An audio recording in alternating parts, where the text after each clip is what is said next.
En passant de professeur de français en lycée à professeur de communication en IUT, j'ai découvert les étudiants de réseau et télécom. Alors, ils ne voyaient pas l'intérêt de communiquer avec moi, avec les autres, à l'écrit ou à l'oral. En revanche, ils voyaient tout à fait celui de jouer à des jeux vidéo.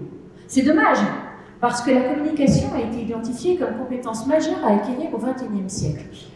J'ai décidé que nous devions jouer en classe. Mais jouer n'était pas suffisant. Je voulais comprendre comment, en jouant, on apprend. Je me suis donc lancée dans une thèse en sciences de l'éducation et tout ne s'est pas du tout passé comme prévu. D'abord, j'ai dû devenir gameuse.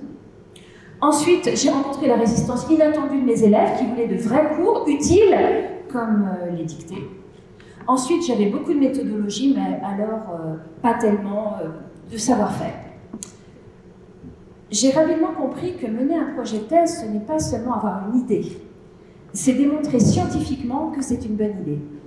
Alors, je me suis associée à un ingénieur pédagogique, expert du jeu Le Seigneur des Anneaux en ligne, et nous avons travaillé à démontrer que les étudiants, lorsqu'ils montent au niveau 28 seuls, qu'ils partent à l'assaut d'un château, font preuve de compétences particulièrement utiles pour leur future vie, comme la résolution de problèmes complexes, l'autonomie dans les apprentissages, l'adaptation aux situations. J'ai mis 18 mois pour construire un outil afin de vérifier les compétences que je voulais évaluer en expression communication. 3 ans pour mettre au point une séquence qui mêle habilement jeu et réflexion, et 4 ans pour passer de professeur à chercheuse. Je vous donne un exemple. Jouer, ce n'est pas simplement se laisser emporter par le flow, le sentiment d'oublier le temps qui passe.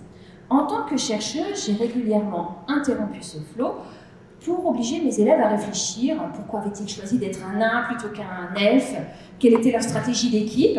Ils ont dû écrire leurs réponses, les verbaliser dans des soutenances orales et utiliser l'outil que j'ai créé pour s'auto-évaluer. Au lieu d'être uniquement dans l'action, je voulais aussi qu'ils soient sur l'action et dans l'action.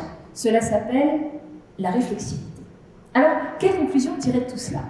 Les premiers résultats laissent apparaître qu'effectivement, ils se sont améliorés sur certaines compétences en expression communication. Mais le but, ce n'est pas d'être une bosse.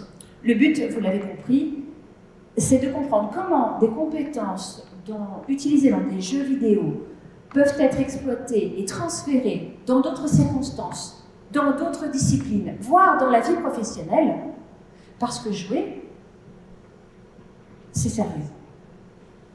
Merci.